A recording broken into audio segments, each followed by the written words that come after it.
श्रद्धा और विश्वास। एक सेठ बड़ा धार्मिक था, संपन्न भी था। एक बार उसने अपने घर पर पूजा पाठ रखी और पूरे शहर को न्योता दिया।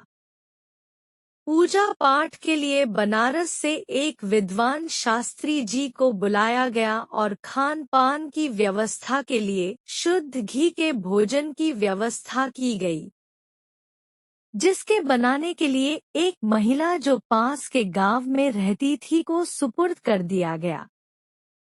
शास्त्री जी कथा आरंभ करते हैं, गायत्री मंत्र का जाप करते हैं और उसकी महिमा बताते हैं। उसके हवन पाठ इत्यादि होता है। लोग बाग आने लगे और अंत में सब भोजन का आनंद लेते घर वापस हो जाते हैं।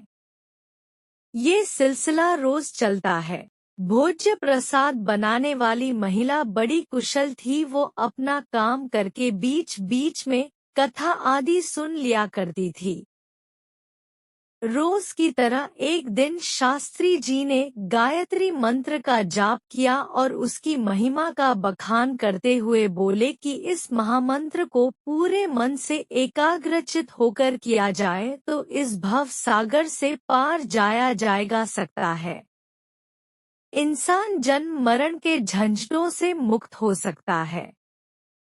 खैर, करते करते कथा का अंतिम दिन आ गया। वह महिला उस दिन समय से पहले आ गई और शास्त्री जी के पास पहुंची, उन्हें प्रणाम किया और बोली कि शास्त्री जी, आपसे एक निवेदन है।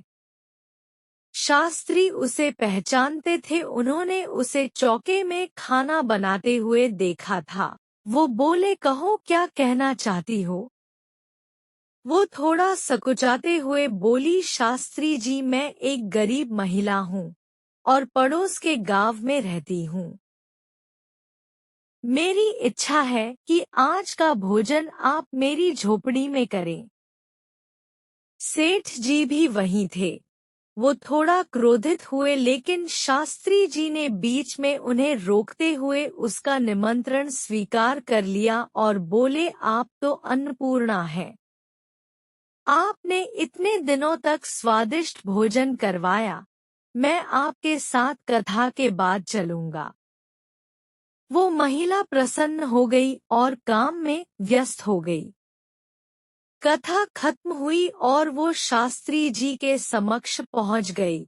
वायदे के अनुसार वो चल पड़े। गांव की सीमा पर पहुंच गए, देखा तो सामने नदी है।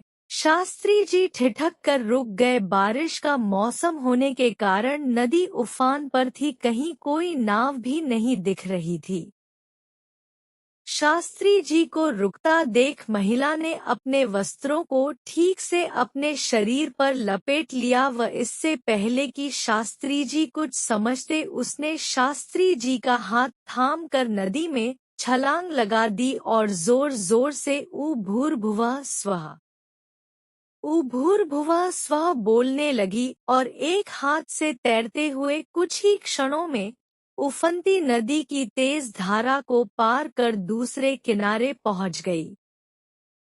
शास्त्री जी पूरे भीग गए और क्रोध में बोले, मूर्ख औरत, ये क्या पागलपन था? अगर डूब जाते तो?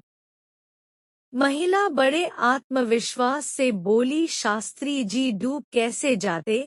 आपका बताया मंत्र जो साथ था। मैं तो पिछले 10 दिनों से इसी तरह नदी पार करके आती और जाती हूँ। शास्त्री जी बोले, क्या मतलब? महिला बोली कि आप ही ने तो कहा था कि इस मंत्र से भव सागर पार किया जा सकता है, लेकिन इसके कठिन शब्द मुझसे याद नहीं हुए। बस मुझे ऊ भूर्भुवः स्वः याद रह गया, तो मैंने सोचा भव सागर तो निश्चय ही बहुत विशाल होगा, जिसे इस मंत्र से पार किया जा सकता है। तो क्या आधा मंत्र से छोटी सी नदी पार नहीं होगी? और मैंने पूरी एकाग्रता से इसका जाप करते हुए नदी सही सलामत पार कर ली। बस फिर क्या था, मैंने रोज के 20 पैसे इसी तरह बचाए और आपके लिए अपने घर आज की रसोई तैयार की। शास्त्री जी का क्रोध व झुंझलाहट अब तक समाप्त हो चुकी थी। किंकर्तव्य विमूढ़ उसकी बात सुनकर उनकी आंखों में आंसू आ गए और बोले, माँ, मैंने अनगिनत बार इस मंत्र का जाप किया, पाठ किया और इसकी महिमा बतलाई, पर तेरे विश्वास के आगे सब बेसबब रहा। इस मंत्र का जाप जितनी श्रद्धा से तूने किया उसके आगे मैं नतमस्तक हूँ। तू धन्य है, कहकर उन्होंने उस महिला के चरण स्पर्श किए। उस महिला को कुछ समझ नहीं आ रहा था, वो खड़ी की खड़ी रह गई। शास्त्री भाव विभोर से आगे बढ़ गए। वो पीछे मुड़कर बोले, माँ, चलो, भोजन नहीं कराओगी? बहुत भूख लगी है। हम उनसे कैसे संपर्क कर सकते हैं?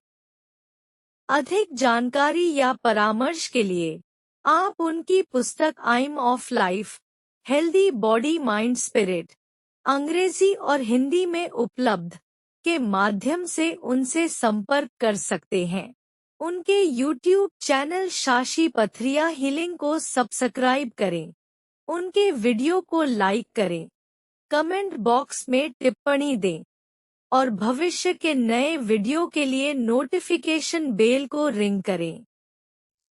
उनके वीडियो को अपने संपर्कों के साथ साझा करें और YouTube समुदाय ID शाशी पथरिया हीलिंग, उनके व्हाट्सएप समूह शाशी पथरिया हीलिंग और उनके फेसबुक समूह spiritual healing body mind spirit में शामिल हों। अधिक मार्गदर्शन के लिए, अपने जीवन को बदलने के लिए, समग्र और आध्यात्मिक चिकित्सा के साथ आयुर्वेदिक औषधियाँ, पाचक, गैस, कब्ज, मोटापा कम करना।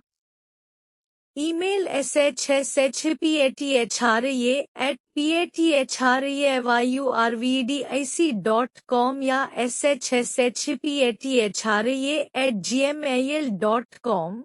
कॉल 9312834072। व्हाट्सएप 919311659954।